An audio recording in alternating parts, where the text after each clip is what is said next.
오늘은 좀 제가 살면서 했던 좀 7가지 변명에 대해서 좀 이야기를 해보려고 해요. 정말 변명 정말 많이 하던 인간이었기 때문에 아마 여러분들 굉장히 즐거우실 거예요. 네, 아마 저만큼 변명하신 분들 아마 있겠지만, 네, 정말 저도 쉽지 않았습니다. 네. 자, 그러면은 좀 이제 슬슬 이야기를 해볼게요. 이제 최근에 출판사랑 또 이제 이제 미팅을 했어요. 이번에 이제 나온 책, 여러분들 책 아마 구매하시라는 거 아닙니다. 홍보하는 거 아니에요. 여러분들 뭐 궁금하면서 하는 거고 아니면 안 사도 돼요. 뭐 마음대로 하세요. 이 책이 이제 지금 딱 한 달 됐어요. 예판한 지. 그러니까 6월 28일에 나와서 한 달 됐는데 지금 거의 뭐 8쇄까지 해서 16,000부 인쇄를 들어간 상태고 되게 많은 분들이 서로 선물도 하고 계신 것 같아요. 자, 이번에 이렇게 책 나오고 이제 베스트셀러도 하고 뭐 이렇게 해서 됐는데 내년 2월에 또 책이 나옵니다. 근데 그 책에 제가 첫 번째 챕터에 담을 내용이 바로 변명하는 걸 멈춰라라는 말이에요. 그 섹션이 첫 번째 뭐 앞쪽에 있습니다. 변명하는 걸 멈춰라라는 거를 제가 1번으로 채택한 이유가 있어요. 왜냐면 제가 살아오면서 오늘 제목이랑도 연관이 돼 있지만 여러분들 변명을 인지하고 의도적으로 하는 사람은 없어요. 그냥 무슨 일이 생기면 우린 그냥 변명해 버리거든요. 내가 이랬으면 더 잘했을 텐데, 내가 이것만 조금만 됐었어도 됐을 텐데, 이런 말 한다라는 거죠. 그렇기 때문에 저는 같은 변이라는 글자로 시작하지만 변명은 변화를 막는 정말 첫 번째 장애물이라고 생각해요. 변명하는 사람은 변화를 할 기회가 없어요. 왜냐면 내가 이렇게 실패한 게 남 탓이고 잘 되면 내 탓이라는 거죠. 근데 여러분 생각해 보세요. 주변에 친구가 야, 잘 되면 자기 탓이고 안 되면 내 탓하는 친구 있으면 여러분들 친하게 지내고 싶은 마음 싹 사라질걸요? 저도 있었어요. 연락 안 합니다. 네. 그렇기 때문에 이제 그런 변명을 하는 거에 대해서 우리가 좀 이야기를 해볼 거예요. 그래서 이 라방 딱 30분 정도 하는 이 라방이 끝나고 났을 때는 첫 번째로 여러분들이 얻으실 수 있는 건 내가 하고 있었던 변명이 이런 게 있구나 라고 인지하시게 될 거고, 두 번째는 내가 이 변명을 멈춰야 되겠구나 라고 생각을 하시게 될 거고, 세 번째는 멈추는 거에서 멈추지 않고 그 변명을 변화로 만들 수 있는 어떤 에너지를 얻으실 수 있을 거라고 생각을 합니다. 근데 지지난번에 라방에서 이야기했었던, 아마 라방 저장돼 있을 거예요. 그 오너십과도 조금 연결이 되어 있는 부분입니다. 오너십은 우리가 변명을 멈추고 변화를 시작할 때 가장 변명을 멈춘 상태에서 빠르게 성장할 수 있는 게 바로 오너십이에요. 이 오너십을 통해서 우리는 변화할 수 있는 이유를 얻게 되고 리더로서의 자질을 훈련할 수 있게 되는 거죠. 하지만 그 전에 무턱대고 오너십을 하면 안 돼요. 이건 마치 내가 오렌지 주스를 먹고 있는데 그 오렌지 주스를 다 마시지 않은 상태에서 포도 주스를 넣는 거랑 똑같아요. 맛이 정말 뒤죽박죽이 되겠죠? 여러분들 뭐 사콜 먹는 것도 아니고 사이다 콜라 섞어 먹는 것도 아니고 맛이 이상해져요. 그러니까 항상 그래요. 부정적인 것들에다가 긍정적인 것들을 섞으면 긍정적인 걸로 다 변하는 게 아니라 부정적인 걸로 다 변합니다. 엉망이 돼요. 그렇기 때문에 이 변명하는 거를 멈추는 게 우선이고, 그 다음에 우리가 변화를 위해서 뭔가 행동을 하는 게 그 다음이라는 거죠.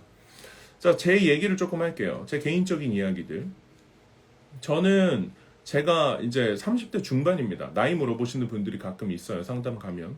30대 중반인데 저는 단언컨대 같은 30대 중반을 넘어서서 정말 한 50대 좀 그런가? 한 45세? 진짜 한 50살까지 보더라도 저는 웬만한 사람들이 겪을 수 있는 어려운 일들은 종류별로 다 겪었던 것 같아요. 가난한 거, 뭐 가족 문제 있는 거, 건강 안 좋은 거, 퇴사, 거절감, 실패, 뭐 정말 20년, 10년간 정말 혼돈과 실패만 했던 사람이에요. 그렇기 때문에 저는 실패에 대해서 되게 잘 알아요. 그리고 그 실패가 연이어서 제가 10년에서 10년이 넘는 시간 동안 실패를 했던 핵심 이유가 뭐냐면 좋은 실패가 아니라 이건 나쁜 실패예요. 내가 한 번 실패를 했는데 그거를 통해서 배우지 못하고 똑같은 실수를 또 하게 되는 거예요. 이거는 멍청한 짓이에요. 저는 그동안 멍청한 짓을 했고 그 멍청한 짓을 반복했던 그 브릿지, 그 이유가 바로 이 변명이었다는 거죠. 그러니까 제가 첫 번째 했던 변명이 뭐냐면 우리 집안 환경이 좀 나았더라면, 이런 말이에요. 우리 집이 좀 더 괜찮았더라면 우리 집이 이러지 않았더라면, 이런 변명 되게 많이 했어요. 내 집이 이랬기 때문에 내가 이렇게 된 거야 라고 이야기를 했었어요. 부모님 탓일 수도 있고, 우리 집의 재력 탓일 수도 있고, 교육 환경 탓일 수도 있고, 뭐 부모님의 성향 탓일 수도 있고, 항상 우리 부모님은 이런데 왜 제 친구네 부모님은 저러지? 저 친구 부모님이 우리 부모님이었으면 좋겠다. 이렇게 환경 탓을 굉장히 많이 했어요. 근데 그 환경 탓을 하는 동안에 제가 무슨 상태가 됐냐면, 그 환경을 바꿀 수 없잖아요. 그러니까 환경을 바꿀 수 없으니까 그 환경이 나쁘다는 인식이 엄청나게 강해졌어요. 이 환경은 무조건 나쁜 게 아니에요. 돌아보면 그래요. 나쁘지 않아요. 좋은 것도 있고 나쁜 것도 있어요. 인생은 그래요. 내가 뭐에 집중하느냐의 차이인 거거든요. 근데 내가 다른 걸 부러워하고 내가 현재 상황, 환경과 뭐 가정과 집안을 탓하니까 그게 그냥 안 좋아진 거예요. 집에 들어가면 보면 짜증이 나는 거고 싫은 거고 답답하고 그만 나가고 싶고 최대한 도망가야 되고 이런 마음만 생겼다는 거죠. 재밌는 건 뭐냐면 그게 위에서 상자가 떨어지는 것처럼 나를 그 생각에 가둬버려서 이 집은 진짜 이상한 집이구나 라고 생각을 하는데 그 생각을 나만 한다는 거예요. 저는 집안 탓을 되게 많이 했어요. 그러니까 뭐 좋은 집안이든 나쁜 집안이든 장단점이 있음에도 불구하고 저는 그렇게 가정 이런 집안을 되게 많이 탓했던 것 같아요. 지금은 그게 좋다? 아니에요. 그러니까 우리 집안이 좋다? 그렇게 하는 게 긍정적인 게 아니에요. 그냥 우리 집은 우리 집이에요. 내가 받은 가정 환경, 내가 속한 커뮤니티가 주는 장점도 있고 단점도 있는 거예요. 예시를 들어드릴게요. 저희 어머니 같은 경우는 보고 계시나? 저희 어머니 같은 경우는 굉장히 객관적인 분이에요. 뭐랄까 좀 감성보다는 좀 이성 중심. 그래서 이제 얼마 전에 아내한테 그런 얘기를 했어요. 아마 저희 어머니는 기억 못 하시고 근데 이런 얘기는 대부분 자식들은 다 갖고 있는 거예요. 제가 이제 고등학교 때 공부하기 싫으니까 만화책, 저 때 만화책 많이 봤습니다. 만화책 딱 보는데 이제 로보트 만화책이 나와가지고 딱 봤는데 너무 멋있는 거예요. 그래서 연습장을 꺼내가지고 비슷하게 그렸어요. 쫙 열심히 그렸어요. 그림 전공이 아니에요, 저는. 공부 못하는데 인문계였어요. 공부 못하는 인문계면은 말 다 한 거죠. 근데 그거를 싹 그려가지고 마을에 있는 엄마한테 딱 보여줬더니 저희 어머니가 제가 뭘 봤느냐면 야, 너 이거 너가 그린 거야? 괜찮네, 잘 그렸네. 너 그림의 재능도 있구나. 이걸 원했어요. 근데 어머니가 딱 보시더니 그러는 거예요. 로봇 손이 좀 크네. 이러는 거예요. 그 순간에 너무 이렇게 마음이 너무 싫더라고요. 그거를 고쳐야 된다는 사실을 인정하는 것도 싫고 그러고 보니까 그걸 원했던 것도 아니었고 그런 게 싫었어요. 근데 나중에 지나보잖아요. 어머니가 그렇게 항상 객관적으로 하셨던 것 때문에 저는 과도한 칭찬에 휩싸인 적이 없어요.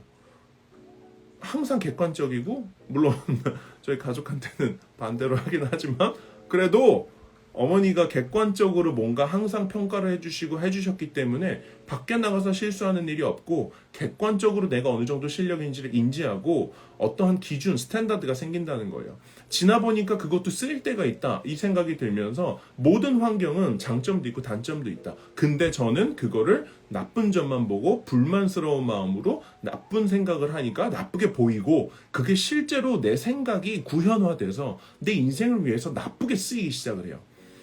이게 요즘 그 망상 활성계라고 IRS라고 이제 하는데 뇌는 우리가 집중하는 거를 집중해요. 항상 거기 있었는데 내가 보기 시작한 것부터 본다는 거죠. 그러니까 뇌는 항상 그래요. 내가 집중하는 거를 집중해서 보도록 만들어요. 그러니까 뭐 이런 거죠. 미국의 유명한 부자가 테슬라가 좋아서 테슬라를 샀더니 길거리에 테슬라 차가 그렇게 많은지 처음 알았대요. 그게 망상 활성계예요. 내가 집중하고 내가 관심이 있는 것들이 내 뇌에 들어오고 내가 인지하기 시작하면 그때부터 그것만 보이기 시작한다는 거죠. 부정적인 것도 마찬가지예요. 재밌는 건 긍정적인 것도 마찬가지예요.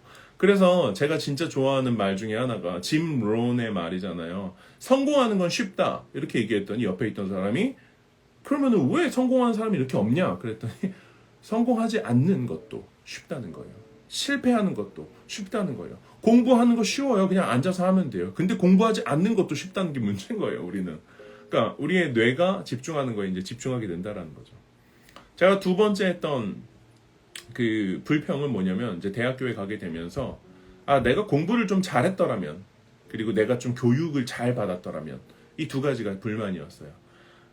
이 불만과 변명 때문에 그냥 내가 공부를 열심히 안 한 건데 뭔가 항상 일이 잘 안 풀리고 누군가 나한테 이거 도전해볼래? 라고 하면은 저는 하기 힘들어요. 왜냐면 저는 고등학교 때 중학교 때 공부를 못하는 아이였고요. 실제 사례예요.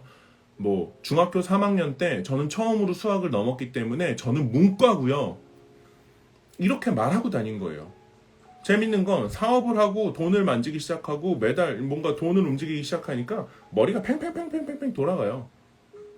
수학 돈 엄청 돈 생각 진짜 잘 납니다, 여러분. 그렇기 때문에 문과야 라는 말로 나를 제한하는 거고. 제가 그래서 약간 MBTI를 재밌어 하면서도 믿진 않는 이유가 우리는 여러분 MBTI 생각하면 생각할수록 그 성향이 발달되게 될 거예요. 그건 어쩔 수 없는 거예요. 너무 몰입되진 않으셨으면 좋겠어요, 개인적으로. 뭐 가끔 그런 대화 하시는 분들이 있어요. 뭐 제가 이런 성향입니다. 그럼 MBTI 뭐니요? MBTI 얘기해줘요. 그럼 뭔가 안다는 듯이 저한테 이야기해요. 나쁘지 않아요. 그럴 수 있거든요. 근데 그 사람이 뭔가 되게 고급져 보이진 않더라고요. 왜냐면 그게 한계인 거예요. MBTI는 성향을 구분할 수 있도록 조금 더 쉽게 인지해 주는 거지. 궁극적으로 제가 원하는 건 모든 성향을 고루 갖춰서 필요한 때에 적재적소에 쓸 수 있는 인간이 되는 게 더 좋은 거 아닌가요? 그렇기 때문에 이 집중이 되게 중요합니다. 얘기가 잠깐 이렇게 빠졌는데 저는 어쨌든 공부를 잘 못했다는 사실 그것 때문에 공부를 못하니까 나는 이 일도 못할 거예요. 공부를 못하니까 이번 프로젝트도 잘 못할 거고 이번 성적이 잘 안 나오면은 공부도 잘 못했다 그래요.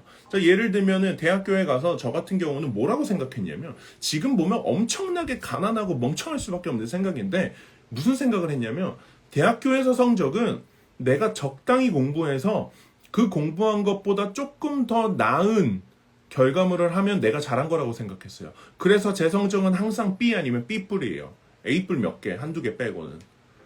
그 생각을 하니까 B나 B뿔을 받는 거죠. 그렇기 때문에 제가 그렇게 생각했던 배경에는 나는 원래 공부를 이렇게 공부 타입이 아니야. 그렇게 생각을 했었어요. 진짜 스탠다드를 알아서 낮춘 거예요. 만약에 그 당시에 저한테 멘토가 있거나 들을 수 있는 사람이 있어서 야, 너는 이거보다 훨씬 더 할 수 있어. 너의 재능은 이거보다 훨씬 더 높아. 너 자존감이 왜 이렇게 낮니? 그게 아니라 너는 할 수 있다는 생각으로 밀어붙여 라고 했으면 저는 A뿔을 받아왔을 거예요. 그러니까 이게 참 정말 편리한 변명인 거죠. 공부하지 않아도 되는. 그 다음에 이제 좋은 교육에 대한 것들.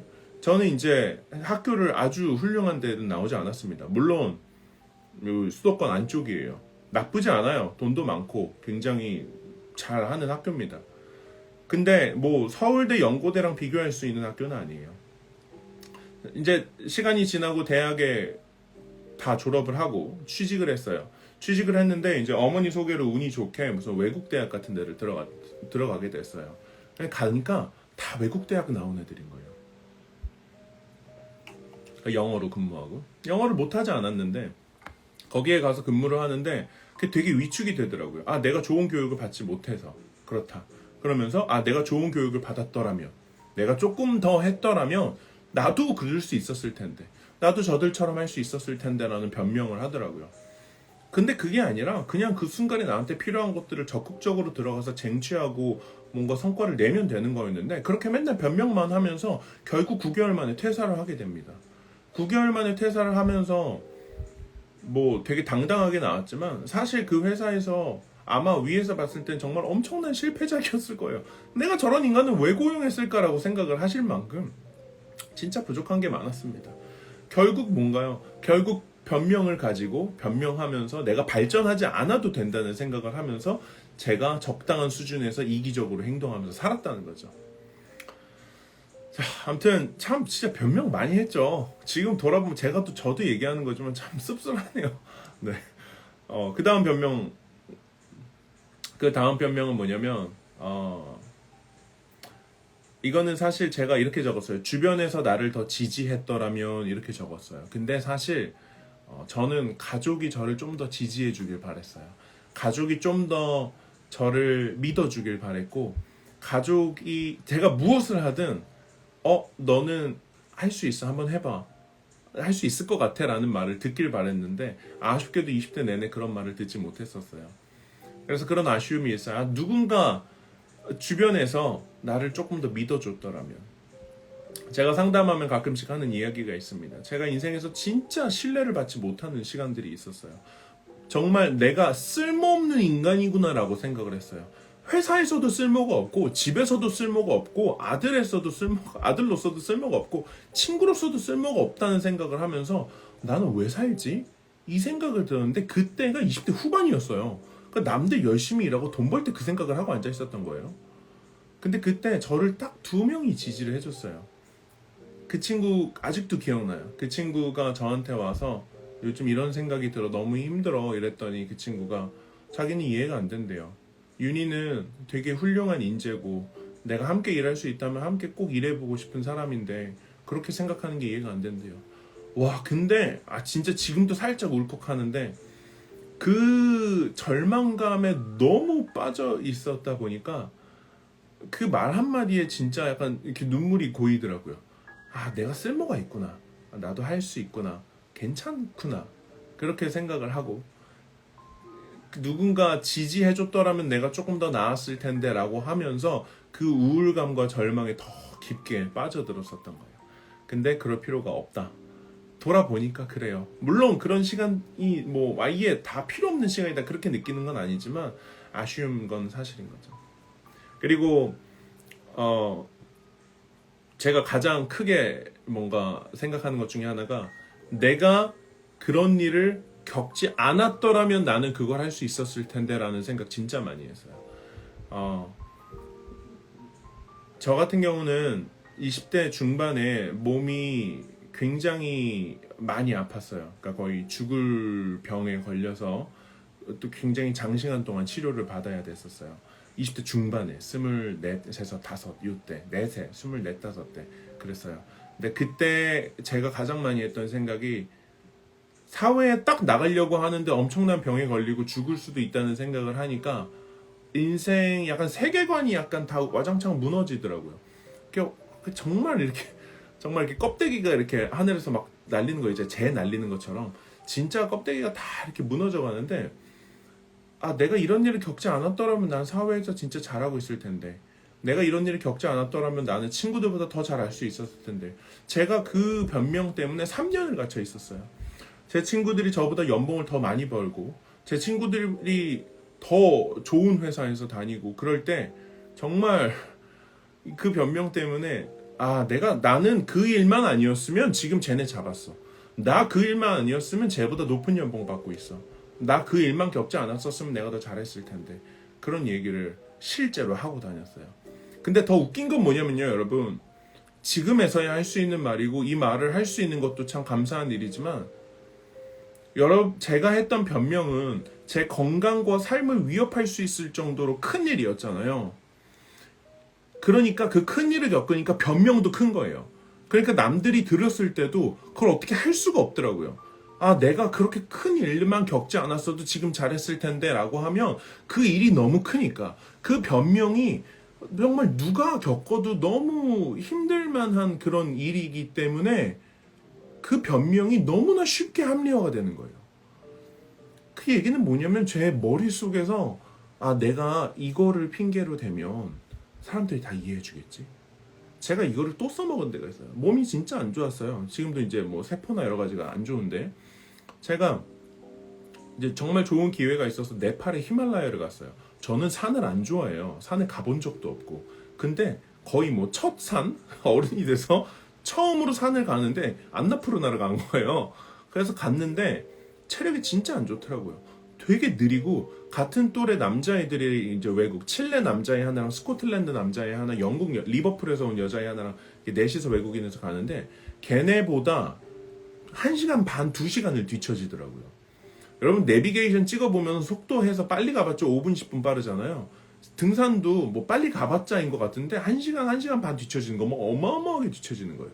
제가 그렇게 3일 동안 뒤처지고 나서 그 친구들이 묻지도 않고 궁금해하지도 않았는데 제가 딱 그랬어요. 내가 예전에 아픈 적이 있어가지고 나 지금 온 것만 해도 사실 진짜 대단한 거거든. 그 얘기를 하고 앉아 있더라고요. 그 얘기를 하고서 방 안에 들어가가지고 혼자 침대에 누웠는데 진짜 후회됐어요. 내가 왜 그 얘기했지? 쟤는 묻지도 않고 고생했다고 하고 항상 격려해주는 애들인데 내가 늦은 걸 내 자격지심 때문에 쟤한테 변명하고 앉아있는 거예요. 결국은 제 문제인 거죠. 그렇기 때문에 그 일을 겪지 않았더라면 하는 그런 변명이 얼마나 제 인생을 오랫동안 망쳐놨는지 모르고, 그리고 그 변명이 타당하면 타당할수록 인생이 안 변해요. 그게 참 무서운 것 같아요. 그러니까 그래서 제가 이제 그 두 번째 나온 내년 초에 나올 책에다가 첫 앞부분에다가 넣은 게 변명을 멈추라는 거예요. 변명을 하면은 진짜 성장할 기회가 없어요. 변명을 하는 사람은 성장할 필요도 없어요. 그냥 이대로 살면 되거든요. 심지어 내 책임도 아니에요. 진짜로. 생각해보세요. 제가 뭐 건강이 너무 안 좋아서 일을 할 수가 없을 정도로 건강이 안 좋았는데 그것 때문에 내가 커리어를 시작을 늦게 했어. 사람들 다 이해해 주겠죠. 그랬구나. 고생 많이 했구나. 이렇게 생각을 한다는 거예요. 그래서 꼭 기억해 주세요. 변명이 타당하면 타당할수록 여러분이 변화해야 되지 않아야 되는 이유도 타당해져요. 그러니까 여러분이 센 변명을 쓰면 쓸수록 변할 필요는 점점 더 사라지게 된다는 거예요. 그러니까 애초에 변명 같은 걸 하면 안 돼요. 변명은 문제예요. 회사에서 보통 우리 변명 얘기하면은 야 너 이거 왜 이렇게 했어? 그러면 저쪽에서 자료를 이상하게 줘가지고 이렇게 했어요. 변명하지 마! 이렇게 되잖아요. 왜냐면 그게 중요한 게 아니에요. 이걸 다시 고쳐서 좋은 결과물로 가져오는 게 핵심인 거잖아요. 그쵸? 완전 포인트가 다르다는 거죠. 그러니까 어떤 문제가 있고 이슈가 있고 해결해야 된다는 그런 일들이 생겼을 때에 변명하지 않고 이거를 어떻게 하면 내가 더 낫게 만들 수 있을까라는 생각으로 바로 넘어가는 게 되게 중요해요. 생각을 할 겨를, 소위 말해 변명을 할 겨를을 절대로 주면 안 됩니다. 마지막 제 변명입니다. 제가 많이 했던 변명은 재능에 대한 변명이에요. 제 동생은 어릴 때부터 저희 부모님 말씀도 굉장히 잘 듣고 그다음에 엉덩이 힘이 되게 좋았어요. 그래서 오랫동안 공부하는 거를 그래도 잘했던 것 같아요. 그렇게 하면서 그 동생을 참 많이 부러워하고, 그리고 되게 뭐랄까, 나는 왜 저 재능이 없지? 나는 왜 15분만 공부하면 집중력이 흐트러지지? 나는 왜 이 모양이지? 내 재능은 왜 없는 거지? 이렇게 생각을 했었던 거죠. 그러니까 그런 거예요. 나도 엉덩이 힘이 좋았더라면, 나도 그런 재능이 있고, 나도 그런 성향이었으면, 나도 잘할 수 있었을 텐데, 나는 그런 성향이 없고, 약간 예술적인 성향도 많고, 막 이리저리 집중도 잘 흐트러지고, 그래서 공부를 항상 잘 못했어요. 그러니까, 그러면서 핑계를 대면서 공부를 안 했어요. 맨날 성적 안 나오면은, 예를 들면은 뭐 동생이 잘 보고, 제가 못 보면, 그런 거예요. 동생은 엉덩이 힘을 잘 할 수 있지 않냐? 동생은 공부를 이렇게 앉아서 쭉 할 수 있는 스타일 아니냐? 그렇게 이야기를 했어요. 근데 그냥 그게 아닌 거예요. 그게 뭔가 그거를 극복할 만한 동기부여나 에너지가 하나도 없었다는 거죠. 그게 제가 굉장히 오랫동안 했던 변명이에요. 결론부터 말씀드리면, 여러분들 제가 시간이 많이 지나고 지금 뭐 인스타그램이나 인스타그램도 거의 한 8개월 정도, 8개월, 10개월 요 사이 9개월 정도거든요. 시간이 계속 가니까 9개월 정도 됐고, 여러 가지를 보면서 제가 느끼는 건, 여러분들 재능은 중요해요. 근데 재능을 여러분들이 반복 훈련하는 그 모든 분야에서 그 재능 정도 혹은 재능 이상의 것을 이룰 수가 있어요. 그렇기 때문에 여러분이 재능을 논하려면 여러분이 정말로 많은 리소스를 투입을 해서 공부도 하고 관련 분야 책도 한 10권 읽고 경험도 쌓고 그랬는데도 안 되면 그거는 재능의 문제죠. 압도적인 재능을 가진 인간이 있어요. 실제로. 근데 노력을 안 해보고 재능 탓을 하는 건 그건 변명이라는 거예요. 저는 노력을 안 하고 재능 탓을 하는 사람이었던 거고, 지금 보니까 재능의 문제가 아니에요. 그리고 재능과 상관없이 여러분들 먹고 사는 거는 재능이랑 연결이 되어 있지 않아도 먹고 살 수 있어요. 예를 들면 지금 제가 이제 라방 하잖아요. 이제 저랑 같이 아시는 인플루언서들도 많이 있는데 그분들은 라방을 잘 안 해요. 근데 사람들이 이거 진짜 좋은 예시다. 사람들이 어떻게 그렇게 라방을 잘하고 뭐 유튜브에서도 뭐 잘하셨다고 막 이렇게 얘기하고 뭐 카메라 보고 이야기하는 거 힘들어하지 않는다고 하고 막 그런 얘기를 해요. 어떻게 그렇게 할 수 있냐 그래요. 근데 저는 그런 거를 뭐 이렇게 딱히 설명을 하진 않지만 사실 그 전에 지금은 이제 잘 안 나가는데 교회를 다녔었어요. 근데 제가 교회 다닐 때 거의 한 3년에서 4년 정도를 사람들 앞에서 이렇게 악기 연주 같은 걸 했어요. 그 무대에 쓰는 거죠. 그거를 3, 4년을 했어요. 대학교에서도 발표를 오지게 했고요. 그리고 막 영어 회화 모임 이런 데 가서 겁도 없이 가서 막 얘기를 했어요. 바들바들 떨리고. 해외 배낭여행도요. 1년에 1.5번에서 2번씩 갔어요. 모르는 사람들 만나고 위험한 데도 가고. 그러니까 카메라가 안 떨리는 거예요. 그러니까 사람들이 말할 때 말하기에 재능이 있으시네요. 뭐 카메라에 안 떠시네요. 웃기는 소리. 얼마나 앞에서 많이 노력을 했는데요. 엄청나게 떨고 있고 다리가 바들바들 떨려요. 발표할 때. 그래도 하는 거예요. 왜냐면 3년, 4년, 5년 훈련이 됐기 때문에 한다라는 거죠. 그러니까 여러분들 절대로 뭔가 재능 탓을 하진 않으셨으면 좋겠고 여러분들이 원하는 게 있으면 극복해서 그거를 쟁취하셨으면 좋겠어요. 그냥 그게 핵심일 거밖에 없어요. 그래서 어쨌든 오늘 막 온갖 종류의 약간 제 약간 개인 사생활 터는 것 같아가지고 좀 저도 괜찮나 싶기는 한데 어쨌든 참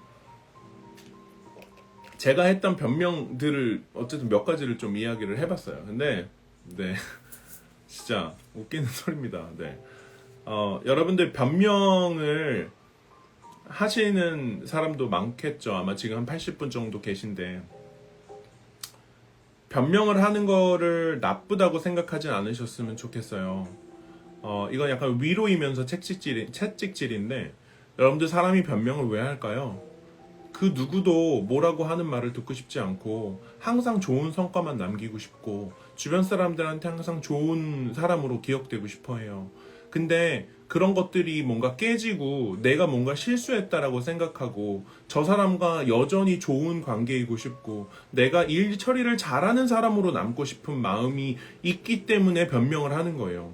그 변명의 시작은 정말로 제 탓을 하려고 하는 게 아니라 내가 조금 더 좋은 사람으로 기억되고자 하는 긍정적인 의도에서 변명이 생겨나는 겁니다. 하지만 사람들이 변명을 했을 때 그것들을 너무 나쁘게 해석하는 경향이 있는 것도 있고 변명이 궁극적으로 여러분의 어떤 인생의 변화에 긍정적인 역할을 하지 않는 것도 맞아요.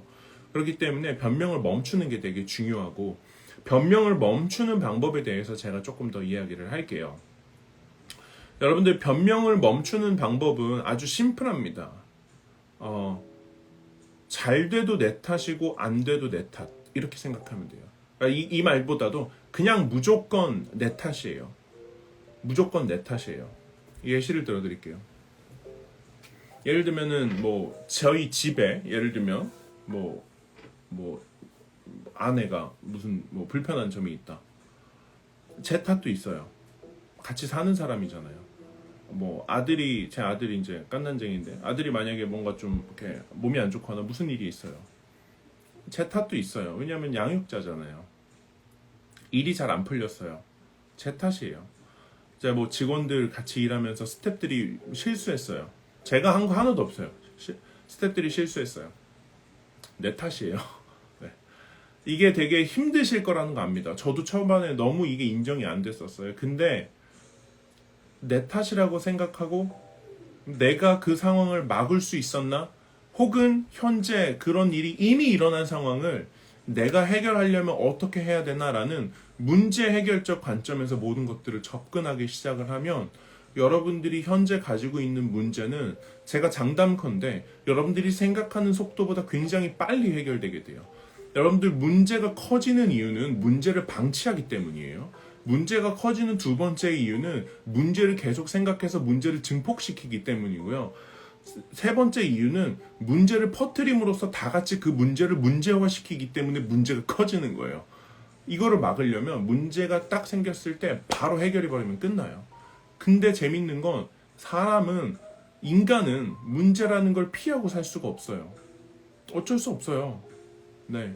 문제 해결적 관점에서 무슨 일이 일어났을 때 내가 즉시 이거를 어떻게 해결할 수 있을까라고 해서 그걸 바로 처리해버리면 돼요. 근데 사람들은 부정적인 일이 일어났을 때 우리 어떻게 하죠? 무슨 일이 일어났어요. 그러면은 그거에 집중을 해요.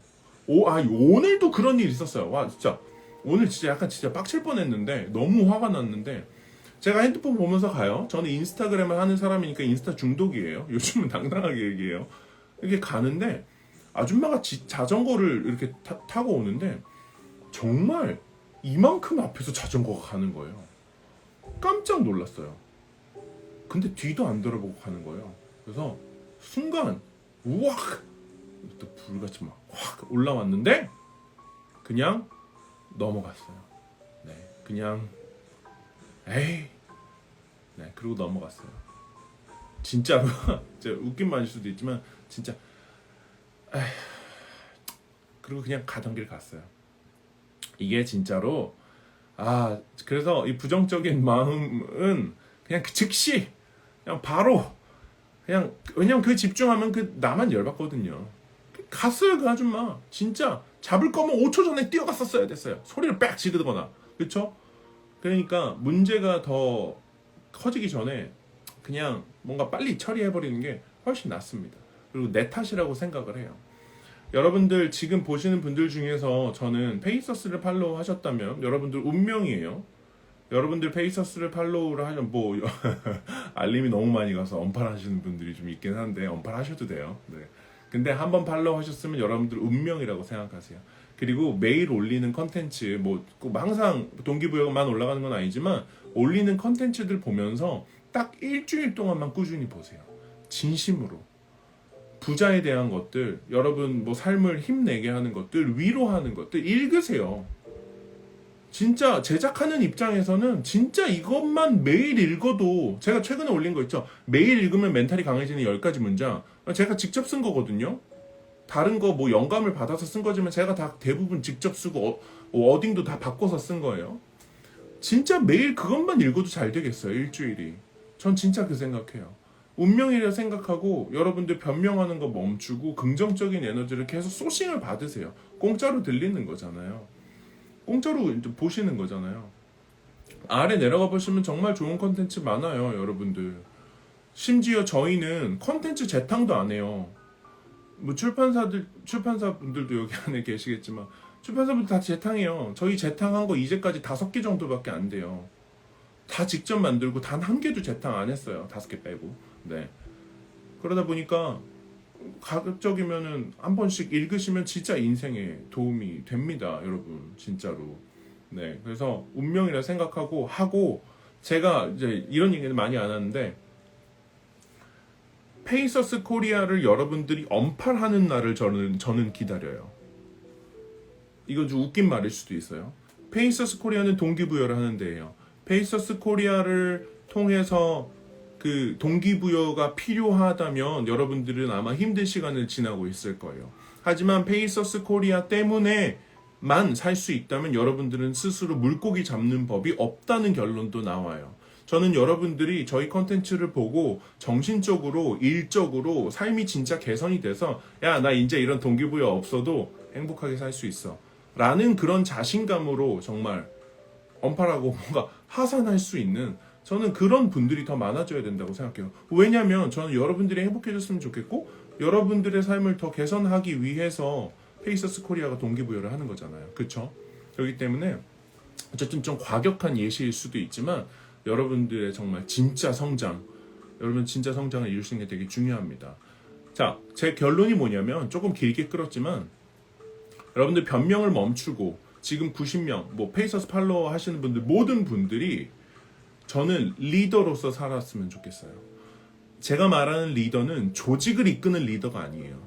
여러분들 가족에서 그 가족을 이끄는 리더가 되는 거예요. 그리고 여러분들의 직장에서 팀에서 주도적으로 행동하고 책임도 지고 내가 더 많이 하고 더 많이 베푸는 기버가 되고 소위 말해서 내 인생을 이제는 수동적으로 사는 게 아니라 내가 끌고 가기로 결정하고 내 에너지로 다른 사람들의 어떤 사기와 이 전체 바이브 자체를 완전 뒤집어 줄 수 있는 그런 일상에서의 리더가 되셨으면 좋겠어요. 진심으로. 왜냐면 오늘 낮에도 이제 오전에 지금 아마 들어와 계실 텐데 오전에 그 얘기 하는데 제가 이야기하면서도 아 나도 그렇게 살아야 되겠다라고 굉장히 다짐했던 말이 뭐냐면 자 제가 만약에 오늘 여러분들이 정말로 잘 살았으면 하는 마음으로 주도적으로 능동적으로 리더십을 가진 사람으로서 일상에서 살잖아요.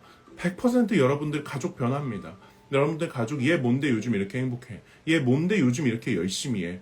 나도 열심히 해볼까? 여러분들 한 명의 작은 행동이 두세 명을 바꿔내요. 지금 86명, 80명 들어와 있죠? 이 80명이 가서 3명씩만 바꾸는 거예요. 3명한테 뭘 바꾸냐면 인생을 바꾸는 게 아니라 얘 뭔가 조금 더 행복해진 것 같아. 왜 얘 좀 더 나이스해졌지? 왜 얘 좀 더 배려하기 시작했지? 라는 그 의구심이 3명한테만 들어가는 거예요. 그럼 240명이 달라지는 거예요. 그 사람이 또 달라지면 600명, 700명이 달라지는 거예요. 여러분들 이게 선한 영향력이라고 저는 생각을 해요. 그러니까 여러분들이 세상을 바꿀 수 없다? 전 그렇게 생각하지 않아요. 전 여러분들이 세상을 바꿀 수 있다고 생각하고 제가 라방을 하는 유일한 이유는 여러분들이랑 이렇게 소통하는 걸 통해서 다시 일상에서 여러분들의 가족 관계부터 회복이 되고 직장도 조금 더 나아지고 그렇게 해서 뭔가 계속적으로 개선이 되면 여러분들은 이미 세상을 바꾸는 변화에 동참하고 계시다는 거예요. 세상을 바꾸는 변화가 중요한 이유는 여러분들은 무조건 여러분들의 개인적 이기심을 넘어가는 것을 위해서 인생을 사셔야 돼요. 오늘 이제 최재천 님이 쓰신 홍보는 아닌데 실패를 해낸다는 것 그 신간을 출판사에서 보내주셔가지고 제가 읽으면서 왔어요. 근데 그걸 보면서도 참 많이 느끼는 게 사람들 참 이기적으로 산다 그런 생각도 많이 하고 그리고 실패 때문에 너무 힘들어한다 이런 생각도 많이 하는데 결국 우리는 나 한 사람을 넘어서는 그런 큰 가치 철학적 관점에서 우리가 왜 살아야 되는가라는 것을 생각을 해야 되는데 이거를 우리가 대의명분이라고 한다면 그 대의명분은 분명히 나라는 한 사람을 넘어서는 좀 숭고한 뜻이에요. 근데 여러분 모든 사람은 이게 필요합니다. 여러분들 이기적으로 사는 것보다 2명이서 같이 가기로 결정하고 인생을 3명이서 같이 가기로 결정해요. 성공하게도 그런 말이 있습니다. 멀리 갈 거면 같이 가라고 합니다. 저도 같이 가고 싶어서 페이서스 운영하는 겁니다. 네. 그래서 여러분들 어쨌든 오늘은 변명과 터닝 포인트에 대해서 이야기했는데 변명을 멈추고 변화해라. 그리고 변명을 멈추는 것은 그냥 타인 탓을 하고 상황 탓을 하고 과거 탓을 하기 전에 그냥 내 탓을 해서 내가 변화를 해야 하는 이유와 에너지로 사용을 해버리는 거예요. 이거는 사실 내면을 들여다보면 부정적인 에너지를 긍정적으로 쓰는 거고 그 기점에 나라는 사람이 서 있는 거예요. 여러분들 잘못 아니에요. 여러분들이 실수한 것도 아니고 여러분들이 해야 할 필요도 없는 거겠죠. 나서서 그걸 하라는 말이 아니라 그거를 뭔가 해결하는 주체가 돼서 능동적으로 삶을 바꿔나가라는 메시지인 겁니다. 어쨌든 여러분들 매주 한 주 한 주 이제 살잖아요. 여러분들 시간 정말 소중하고 귀하게 쓰셨으면 좋겠어요. 너무 중요한 시간입니다. 여러분들 어영부영 살면 6개월 후기예요. 저한테 6개월 동안 있었던 일은 팔로워 5만 명? 진짜 지금 기점으로 5개월을 세잖아요? 그럼 6만 명 될걸요? 진짜? 여러분들 6개월, 5개월이 어마어마한 시간이에요. 여러분들의 인생을 뒤집어 놓을 수도 있는 시간이에요. 그렇게 믿으셔야 되고 그럴 수 있고 그럴 만한 행동을 하시면 됩니다.